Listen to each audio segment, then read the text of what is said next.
Bonjour à toutes et à tous. Eh bien, aujourd'hui, j'ai la chance d'accueillir Anne Mahler, qui est donc illustratrice. Et je ne sais pas si vous la connaissez parce qu'elle a déjà illustré pas mal de livres pour enfants. Et moi, je l'ai connue à travers son livre Féminin Mahler, qui parle justement de l'histoire de la naissance prématurée de sa fille Agathe.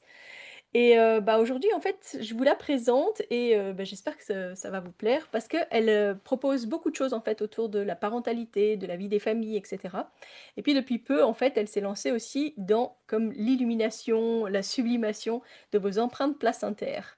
Et comme je viens d'en faire une justement aujourd'hui, je me dis que c'était l'occasion de parler de qu'est-ce que c'est que l'empreinte placentaire et de comment est-ce que, on peut, l'embellir si belle et si magnifique avec Anne aujourd'hui.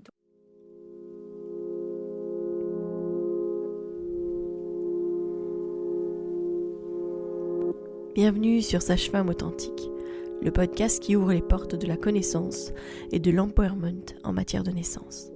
Ensemble, nous allons explorer les vérités de l'enfantement, briser les mythes et les peurs sociétales et célébrer la physiologie innée des femmes et des bébés dans leur voyage vers la naissance. Au cœur de chaque épisode, je vous emmène à la découverte des pratiques authentiques des sages-femmes, loin des murs hospitaliers, que ce soit à domicile ou en maison de naissance.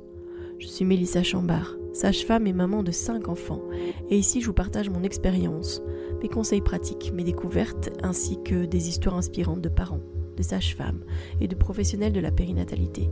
Ceci pour que vous soyez pleinement acteur de la naissance de votre bébé, peu importe le lieu où vous avez choisi de l'accueillir, dans l'authenticité, la bienveillance, la force et la puissance. Allez, vas-y.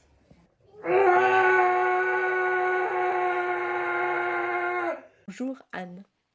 Coucou.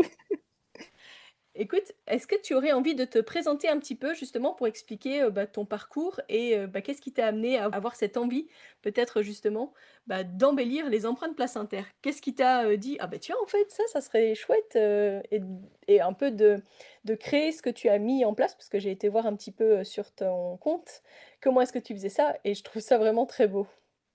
Merci, c'est gentil.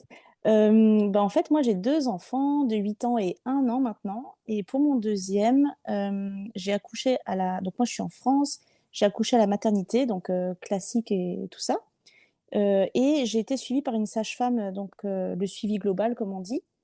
Hem, Elle m'avait proposé, à un moment donné, je crois, pendant ma grossesse, on avait parlé rapidement du fait qu'on pouvait faire des empreintes placentaires. J'avais déjà vu ça ou entendu ça, rapidement et je sais pas pourquoi on n'en a pas reparlé et malgré que j'avais quand même fait un projet de naissance assez, long, j'avais plein de choses que je voulais ou que je ne voulais pas, comme c'était le deuxième, tu vois? J'avais déjà un petit peu d'expérience là-dessus et de plein de lectures qui me faisaient, voilà, faire un projet de naissance. J'ai même pas parlé de l'empreinte placentaire dans mon projet parce que je pense que je m'étais dit: je trouve ça trop bien, c'est trop beau, mais qu'est-ce que je vais en faire?» Et je me disais, je me voyais pas d'accrocher mon empreinte placentaire telle quelle dans mon salon, brute de cette façon-là et en fait, j'ai zappé et bref, donc j'ai eu mon bébé l'année dernière en 2025 et comme je suis illustratrice, j'ai une de mes clientes qui m'a contactée pour un portrait de famille dans lequel elle voulait qu'on intègre son empreinte placentaire, dans le portrait, comme un décor et j'avais jamais fait ça et en fait, j'adore la vie parce que chaque fois, on m'amène des projets comme ça, incroyables via, les idées des gens, quoi. Je trouve ça trop cool et donc j'ai fait ça pour cette cliente. J'ai trouvé ça génial et en discutant avec une copine sage-femme, je crois qu'on je sais même plus comment ça s'est passé, mais on en a parlé et j'ai dit: «Mais ce serait trop bien de faire vraiment des empreintes, mais illustrées» et je lui dis: «Ah et avec le bébé dessus», enfin je sais pas, j'ai des idées comme ça et moi quand j'ai une idée, après je ne vis et je ne respire que pour ça pendant, X jours et nuits.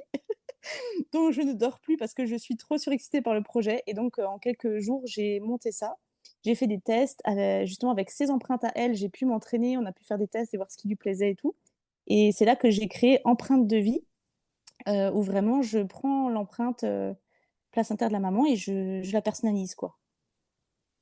OK, super. Moi, j'aime bien ça parce que c'est vrai que c'est un cadeau qu'on offre à tous les bébés qui naissent avec nous, où on a l'opportunité de le faire, hein, parce que, parfois, il y a pour certaines raisons, on en a pas la possibilité parce qu'on n'a pas le placenta complet notamment. Mais, ça m'est arrivé, moi, personnellement, de repartir, d'un accompagnement qui a pu aller jusqu'à la césarienne avec le placenta pour pouvoir faire l'empreinte placentaire.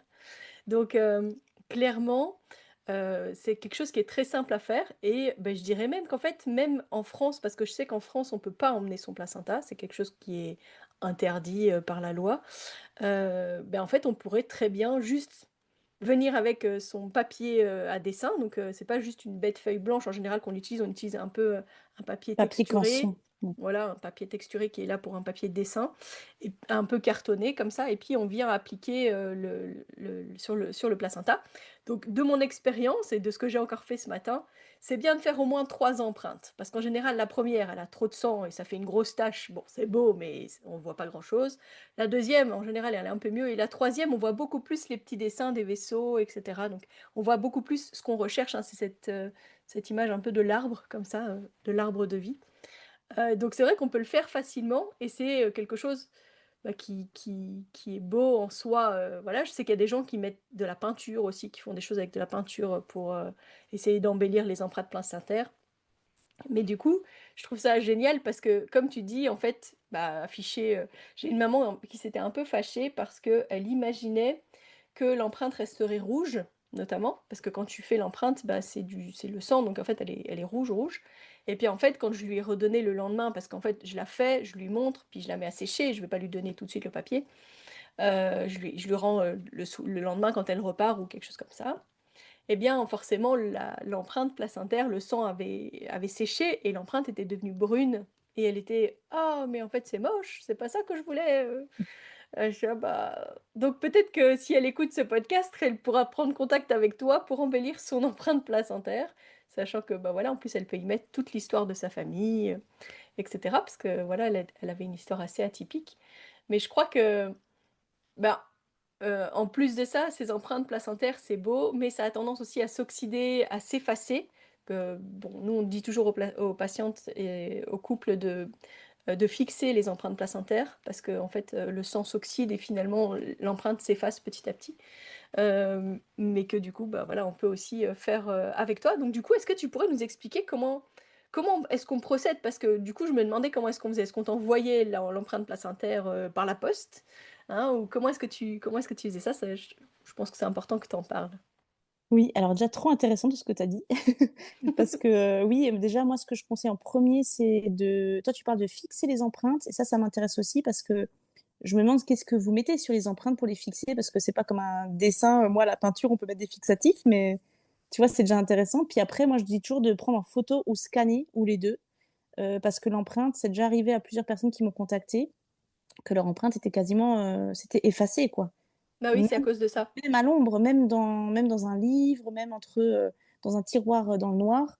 Donc je pense que ça dépend du papier et de différentes choses, je sais pas exactement lesquelles, mais ce serait trop dommage de perdre ça et de s'en rendre compte, pardon, 1 an après. Alors moi non, j'ai pas besoin du tout de l'empreinte originale. Les femmes en fait m'envoient leur empreinte, par mail. J'ai un formulaire en ligne sur mon site. Quand elles commandent, elles chargent le fichier ou les fichiers, c'est encore mieux comme tu dis, souvent je reçois 2-3 empreintes effectivement et tu as trop raison parce que c'est vraiment, d'une empreinte à l'autre, c'est pas du tout la même chose et c'est trop bien ce que tu as dit de faire plusieurs empreintes parce que je vois qu'il y en a qui sont très imbibées et qui font plus tache d'aquarelle, ce qui est aussi joli. Et d'autres où tu vois vraiment l'arbre de vie, comme tu dis, avec tous les vaisseaux. Et ça, quand je les personnalise après, ça rend encore mieux, je trouve. Enfin, ça fait vraiment, enfin, ça fait deux styles différents, quoi. Donc, en fait, ces femmes-là m'envoient l'empreinte par mail, enfin, via le Donc formulaire. donc elles Et la moi, je numérisent ou retouche. elles la prennent en Ouais, photo, quoi. c'est ça. Et parfois, les scanners, faut faire attention parce que certaines femmes m'ont dit que leur scanner, enfin, elles m'ont envoyé l'image et c'est vrai que c'était plus un scanner pour du document texte, tu vois, donc ça abîmait vraiment leur image. Et parfois, avec les smartphones d'aujourd'hui, tu fais mieux de faire une bonne photo à la lumière du jour, pas en plein soleil, mais pour garder vraiment l'empreinte de la meilleure qualité possible. Parce que finalement, moi, je fais les empreintes que je donne, je les livre en numérique, donc les femmes les impriment après elles-mêmes à la taille qu'elles veulent. Mais on va dire que l'idéal, c'est un A3. Donc, tu vois, il faut pouvoir zoomer sur ton empreinte et que ça soit pas tout pixelisé. OK, super. Alors oui, pour, l'histoire pour la fixation, Alors comme tu disais, le dessin et cetera, c'est vrai que moi je dis: «Bah, si tu fais du pastel sec, tu sais qu'il va falloir, fixer». Mais du coup, soit tu peux utiliser un fixateur comme tu utilises pour tes pastels secs, soit, simplement de la laque. Mais comme en fait on peut fixer aussi du dessin avec de la laque si jamais, on le souhaite, ouais, de la laque à cheveux, exactement. Donc c'est un moyen voilà, de préserver un petit peu cette empreinte. Mais peut-être qu'un des meilleurs moyens, c'est peut-être justement d'en faire une photo et enfin, voilà. C'est vrai que c'est beau, mais en fait, ça a ce côté aussi un peu éphémère, dû au fait que c'est du sang. Parce C'est qu'en fait, vivant. une empreinte, sur lequel on aura mis de la allez, un placenta sur lequel on aura mis de la peinture et puis on aura fait une empreinte, bah, on aura la peinture et ça va pas du tout s'effacer de la même manière. Mais celle qu'on fait en direct après la naissance, avec le sang, qui est sur le placenta, bah, évidemment, en fait, c'est l'oxydation qui fait que ça s'efface. Et encore que, petit détail, mais même la peinture, faut faire attention, parce qu'avec le soleil et tout, ça peut aussi, surtout les peintures du commerce, tu vois? Déjà nous les pros, on a des peintures un peu plus, qualitatives qui tiennent mieux, mais et encore que faut enfin, sur les années, si tu veux vraiment parce qu'en général, quand tu fais ça, c'est pas pour la garder 2 ans, c'est souvent, ben, les mamans me disent: «Je veux l'offrir à mon bébé, enfin, quand il sera grand et le lien qu'il avait avec ce placenta dans mon ventre» et donc je me dis: «Bah, si c'est pour garder 30, 40, 50 ans, c'est vrai qu'il faut, ouais, faut faire attention quand même». Mais c'est bien parce que du coup, enfin, c'est encore une manière de garder une trace de son placenta, que je trouve, qui est intéressant parce que nous, c'est vrai qu'on conscientise beaucoup les gens sur le placenta, notamment rien que par le fait que, bah, en fait, nous, les gens repartent avec leur placenta. C'est-à-dire que nous, on ne garde pas le placenta, on n'a pas, de système de récupération de placenta et cetera. Donc en fait, on leur dit: «Il va falloir que vous réfléchissiez à qu'est-ce que vous allez en faire». Donc la plupart du temps, les gens l'enterrent en fait et puis ils plantent Ouais, un arbre ou une plante au-dessus. Mais voilà, ça les conscientise quand même au fait que, ben, en fait, nous, on le considère pas comme un déchet. Si ouais. toi, tu le considères comme un déchet, ben, en fait, tu géreras ceci comme un déchet. Mais Chacun fait ce sinon, qu'il veut. exactement. Mais en fait, la plupart du Excellent, temps, les gens, sont heureux de me dire, voilà, on l'a enterré, on l'a honoré, donc heu, donc voilà. Donc le incroyable. placenta, je pense que c'est quand même, c'est quelque chose qu'on doit pas oublier parce que, ben, c'est quand même l'élément qui a protégé, qui a nourri le bébé pendant toute sa vie intra-utérine et je crois que, bah, en fait, quand on le considère simplement comme un déchet, puis je vois, il y a beaucoup de gens qui me disent: «Ah mais oh» là, j'ai posté il y a quelques jours un petit réel sur comment est-ce que je faisais pour, récolter du sang, a posteriori, pour pouvoir notamment tester le groupe sanguin du bébé et c'était fou parce que j'ai quand même des gens qui m'ont dit: «Ah, ça aurait été bien de me prévenir qu'il y allait avoir un placenta», Je dis: «C'est fou parce qu'ils disent pas que ça quand ils vont au supermarché puis qu'ils voient de la viande dans le sous barquette», enfin, tu vois? Et puis d'un seul coup, C'est c'est un vrai. placenta. «Oh, c'est horrible, je ça aurait été bien de me prévenir quand même», et cetera. Je dis: «Beh, personne n'est mort pour avoir ce placenta». Non, mais dans cette société, on est plus habitué à voir nos corps et ce qui se passe. Enfin, ça a été beaucoup caché quand même les dernières années, donc faut réapprendre tout ça, c'est pas évident, hein. Oui, bah, on dirait que vraiment j'ai montré quelque chose d'absolument atroce alors Oui. que, ben, un morceau de steak, un morceau d'abat, qu'on peut avoir chez le boucher, c'est aussi, Oui, mais à la sauf que fois, il comme y je a il dis y a encore même pas si longtemps, j'ai l'impression qu'il y a 10 ans, bah, tu vois, la plupart des femmes, elles savaient même pas qu'il y avait le placenta qui sortait après. mmh C'est oui, ça qui est c'est vrai. quand tu y penses, il y a une évolution dingue et donc je pense que c'est un petit temps de transition là où, ouais, se réhabituer à ce qui se passe vraiment, quoi. C'est clair, clairement. Donc, en tout cas, Anne, tu disais que donc une des choses que tu mets en place maintenant, c'est, ces embellissements d'empreintes placentaires, mais que tu avais enfin, que tu as développé aussi d'autres choses et d'autres services au service des familles. Est-ce que tu veux nous en parler un petit peu? Oui, bah, du coup, sur mon site internet, ce qui est vraiment, on va dire, mon ADN, c'est vraiment la famille, les souvenirs, garder les moments de vie précieux, tu vois? Donc, j'ai bah, là, comme je suis retombée dans le postpartum, je suis de nouveau, dans, bah, le thème des bébés et tout ça, donc, j'ai fait toute une série de tirages d'art pour décorer la maison avec vraiment, sur le thème de la maternité et à côté de ça, je propose, les portraits de vie, ça s'appelle «Ceux qui comptent». Donc c'est vraiment des portraits illustrés de qui tu veux, en fait. Ça peut être de ta famille, des amis, de quelqu'un de proche. Donc les portraits illustrés et c'est tout sur mesure, c'est pas forcément tu sais, j'aime bien faire ça, de faire d'après photo telle quelle, mais c'est aussi j'ai ouvert ça de façon à ce que les gens puissent me dire: «Ben, moi, telle personne est décédée, j'ai pas pu l'avoir sur le portrait avec nous. j'ai pas de photo, par exemple, de cette personne ou des fois d'un bébé, tu vois, qui est parti trop tôt et du coup, ça permet de créer des portraits que les gens n'ont pas pu avoir, quoi, dans un lieu Mmh. dans lequel ils ont pas pu être ou rassembler des gens qui ne peuvent pas être rassemblés physiquement et tu peux tout, en dessin, tu peux tout faire, quoi, donc ouais, il y a ces choses-là. Puis après, il y a encore, d'autres choses. J'ai une section deuil périnatal aussi avec, la semi-personnalisation, on va dire, d'un petit dessin pour justement les bébés anges. Et après, j'ai aussi, mais ça, c'est pas encore sorti, mais je vais lancer bientôt l'affiche My Boob Story.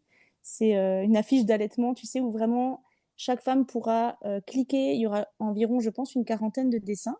Et chaque femme pourra cliquer sur ses, il me semble, 11 dessins préférés qui vraiment lui rappellent son allaitement à elle. Elle me dira le prénom du bébé. Et moi, en fait, je synthétise tout ça dans une affiche où il y aura les 11 petites images et ça sera son affiche de souvenir d'allaitement, quoi.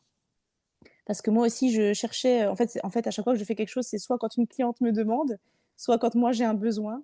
Et ben moi, j'allaite encore mon bébé et justement, je me demandais quand je vais arrêter d'allaiter, qu'est-ce que je voudrais garder comme souvenir. Et j'ai vu qu'il y avait les bijoux au lait maternel qui sont, c'est génial, ça, franchement, c'est, je sais pas depuis combien d'années ça existe, mais maintenant on entend beaucoup parler, donc c'est super. Et je me suis dit: «Ben, moi, ça me suffirait pas parce que j'ai peur que je le casse ou les bijoux, tu vois, j'ai besoin d'avoir un bijou que je puisse porter tout le temps». Donc je me suis dit: «Je vais peut-être m'en acheter un».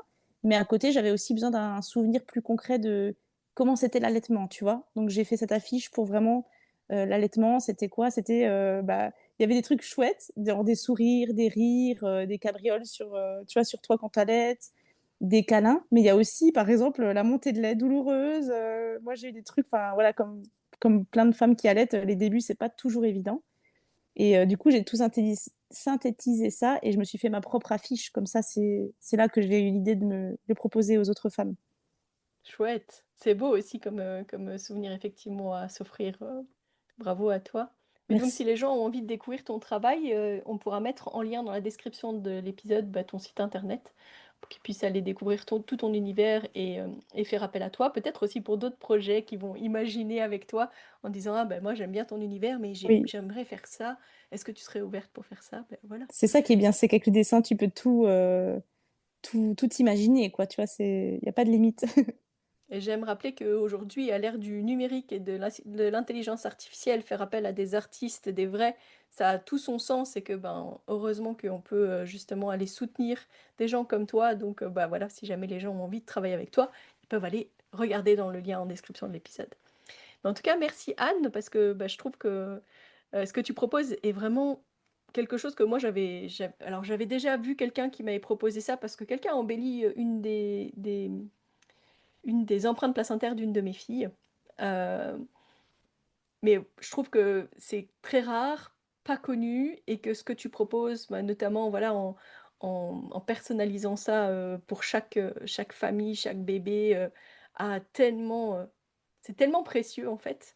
Donc merci à toi de tout ce que tu crées, de tout ce que tu mets en place, pour parler de tous ces sujets aussi que sont, la prématurité, le deuil périnatal, et cetera et puis, au plaisir d'échanger avec toi, peut-être sur d'autres sujets. Merci beaucoup Mélissa, c'est trop chouette.